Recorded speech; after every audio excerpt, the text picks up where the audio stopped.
چیز نظر آ گئی، صبح وہ قانون بن گئی.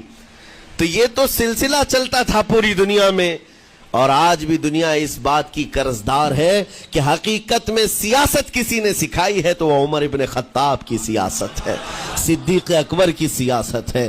خلفائے راشدین نے جو حکومت و سیادت کر کے دنیا کو دکھایا ہے اس کی مثال کوئی پیش نہیں کر سکتا.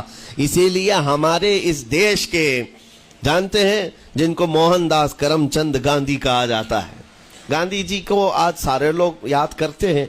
گاندھی نے یہ کہا ہے اپنے دور کے حکومت چلانے والوں کو مثال اگر کوئی دے سکتا ہوں تو ابو بکر اور عمر کی دے سکتا ہوں، کیونکہ یہ کالپنائیں نہیں ہیں، یہ خیالی نہیں ہیں، یہ فیلڈ میں اترے ہوئے لوگ ہیں. وہ صدیق اکبر اسلام نے دیا ہے جس نے پوری دنیا کو فاقہ کشی میں خود رہ کر کے لوگوں کی بھوک مٹانے کا سلیقہ عطا کیا ہے. اس عمر ابن خطاب کو اسلام نے دنیا میں پیش کیا ہے جس عمر فاروق کا حال یہ ہے پورا مدینہ رات کو سوتا ہے اور یہ خلیفہ وقت گلیوں میں گشت کر رہا ہوتا ہے کہ کوئی بھوکا نہ سو رہا ہو. آپ کو پتا ہے وہ عمر ابن خطاب رات کے وقت گزرتے ہوئے ایک گھر کے قریب سے جا رہے ہیں تو دیکھا ایک مرد باہر بیٹھا ہوا ہے، اندر سے رونے کی آواز آ رہی ہے. اس کے مرد سے پوچھا آپ نے، وہ نہیں پہچانتا تھا، آپ کبھی حجاب ڈالتے کبھی پردہ ڈالتے اور رات کو گلیوں میں مدینے کے گشت کر رہے ہوتے. اس مرد سے پوچھا کیا معاملہ ہے؟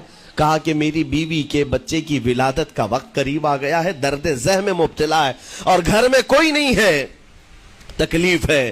جانتے ہو حضرت عمر فاروق رضی اللہ تعالیٰ عنہ اپنے گھر سے اپنی بیوی کو، اپنی بیٹی کو، اپنی بہو کو بلوایا اور کہا جاؤ یہاں پر گھر میں بچے کی ولادت ہونے والی ہے، اس کی تیمارداری کرو. صبح تک خلیفۃ المسلمین کے گھر کی عورتیں ایک غریب کے گھر کی عورت کی تیمارداری کر رہی ہیں. جب بچے کے ولادت کی آواز آئی سب سے پہلے مبارکبادی دینے والے عمر ابن خطاب ہیں. اس سے کہتے بھائی تمہیں مبارک ہو، اللہ نے بیٹا عطا فرمایا. وہ خوش و خرم ہے کہ میرا کوئی رشتہ دار نہیں ہے، اجنبی رات کو آیا ہے اور مجھے مبارکبادی بھی دیا، میرے گھر کے سارے کام کاج بھی اٹھا لیا اور اپنی پیٹھ پر گھر سے بوریا لا کر کے آٹے اور راشن کا اس گھر میں پہنچایا اور کہا خوش و خرم رہو، اللہ نے تمہارے گھر میں برکت دی ہے. صبح اٹھ کر کے وہ لوگوں کو بتا رہا ہے اللہ نے رات کو ایک عجیب فرشتہ بھیجا، میرے گھر میں اکیلی عورت تھی، درد ذہ میں مبتلا تھی، 3 عورتیں بھی آئی اور ایک مرد بھی آیا، رات بھر میرے ساتھ بیٹھا رہا، مجھے کھلایا پلایا بھی، میرے گھر کی تیمارداری بھی کر کے گیا. لوگوں نے کہا جانتے ہو کون تھا؟ وہ عمر ابن خطاب امیر المومنین تھے. دنیا کو یہ سیاست کا سلیقہ دینے والا اسلام کا وہ عظیم سپہ سالار ہے.